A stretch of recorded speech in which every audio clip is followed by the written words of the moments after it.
તો સ્વાગત છે તમારું આજના મારા એક નવા વિડીયોમાં, જેમાં મેં પહેલા પણ એક વિડીયો બનાવ્યો હતો માં ખૂનખાર મેરડી વિશે, કે એ માતાજી શું છે શું નહીં.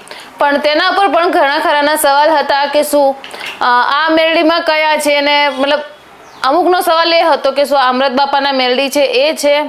અને તો હું તમારી જાણકારી માટે બતાવીશ કે જે અમૃત બાપાના મેરડી અને ખૂનખાર મેરડી તે બંને માતાજીની ગાદી અલગ અલગ થાય છે, અને તે બંને ગાદીઓ અલગ છે, તે એક નથી. તો આજે તમે બધા સવાલ કરી રહ્યા હતા કે જે અમૃત બાપાની મેરડીની ગાદી થાય છે તે કઈ જગ્યાએ, તો તે ડાકોર જોડે આવેલી મોટી ખડોલ ગામમાં થાય છે, અને માં ખૂનખાર મેરડીની ગાદી બારેજા ધામમાં થાય છે. અને જે બારેજા ધામમાં ગાદી થાય છે તેનો સમય છે, આમ તો પબ્લિક આવી જાય છે સવારે વહેલા, કેમ કે માતાજીની અમુક લોકોને મનોકામના એટલે કે જે માનતા હોય છે તે પૂરી કરવાની હોય છે, જેના કારણે તે વહેલા આવી જાય છે.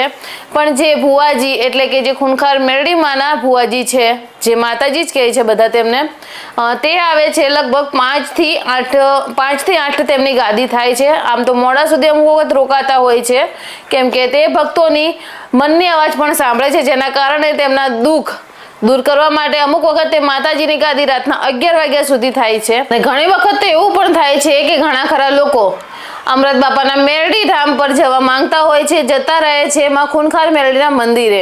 અને ઘણા ખરા લોકો જોડે આવું પણ થયું છે કે જે જવા માંગતા હોય છે ખૂનખાર મેરડીના મંદિરે, પણ પહોંચી જાય છે ભૂલથી અમૃત બાપાની મેરડીની ગાદીએ.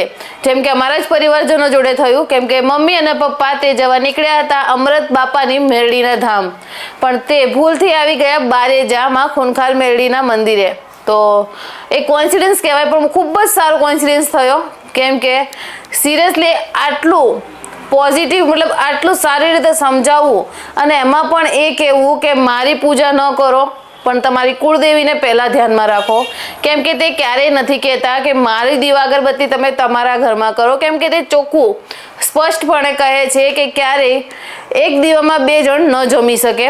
તેના કારણે તે ગમે ત્યારે કોઈ પણ દિવસ તેમના મોઢાથી આ નથી કહેતા કે તમે મારી સ્થાપના પણ તમારા ઘરે કરો. અને એક રીતે તો ખૂબ જ સારું થયું કે આ લોકો ભૂલથી પણ ત્યાં પહોંચી ગયા, કેમ કે ત્યારે માં ખૂનખાર મેરડીનો બોલાવો આવ્યો હતો, તેમનો હુકમ થયો હતો, એટલે તે મંદિરે જઈ અને તેમના દર્શન કર્યા. અને આજે ઓલમોસ્ટ તે લોકો 3 વર્ષથી વચ્ચે જ્યારે પણ તેમને ટાઈમ મળે છે તો તે લોકો ત્યાં જતા આવતા હોય છે. અને ઘણી ખરી અમારા પરિવારજનોએ, જેમ કે માસી સાસુ લઈ લો, મામા સસરા લઈ લો, ગમે તે હોય, કે ભલે મારા ઘરના હોય કે પછી સાસરી તરફથી હોય, તે લોકોએ બાધા પણ માની છે અને તેમની મનોકામના પણ પૂર્ણ થઈ છે. આમ તો ઘણા ખરા માતાજીઓને માનીએ છીએ કે મારા માતાજી આટલા સતવાળા, મારા માતાજી આટલા સતવાળા. ઓલમોસ્ટ બધાના જ માતાજી સતવાળા હોય છે. વેલ, તમે અમૃત બાપાની મેરડીના ધામ જાઓ છો કે પછી ખૂનખાર મેરડીના ધામ, કમેન્ટ બોક્સમાં બતાવવાનું ન ભૂલતા. અને આગળના વિડીયોમાં એવી પણ કમેન્ટ હતી કે જો ખૂનખાર મેરડીના મંદિરે જવું હોય તો ત્યાં જવા માટે કેટલો સમય લાગે છે અને રસ્તો કયો છે.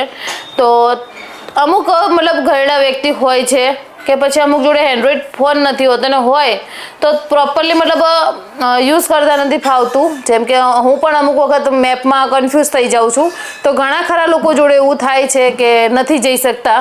તો હું એની માટે પણ એક લાઈવ વિડીયો મતલબ બનાવી અને તમને બતાવીશ કે જો અહીંયાથી આ જગ્યા ઉપર જવામાં આટલો ટાઈમ લાગે છે અને આટલો ખર્ચો આવે છે, અને વધારે ખર્ચો નથી આવતો, તો હું એની ઉપર પણ એક વિડીયો બનાવીશ ને પ્રોપરલી તમને ડ્રોન શોટ દ્વારા એ રસ્તો પણ બતાવીશ. અને જો વધારે માહિતી જોઈતી હોય તો કમેન્ટ બોક્સમાં જરૂરથી બતાવજો, તો તે માહિતી ઉપર હું જરૂરથી પાછો એક આ રીતનો વિડીયો બનાવી અને પ્રોપરલી તમને સમજાવીશ પણ ખરી.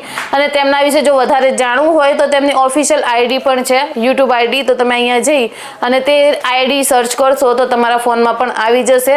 તો આજનો વિડીયો આપણે અહીંયા જ ખત્મ કરીએ છીએ. અને જો આવા જ આગળ વિડીયો જોતા હોય, માં ખૂનખાર મેરડી વિશે માહિતી જોઈતી હોય, આમ તો એમની પણ ચેનલ છે, પણ જો તમે ઈચ્છતા હોય કે ના હું પ્રોપરલી સમજાવું, તો તમે આ વિડીયોને લાઇક એન્ડ સબસ્ક્રાઈબ કરવાનું ન ભૂલતા. જય માં ખૂનખાર મેરડી, જય માં કાળી.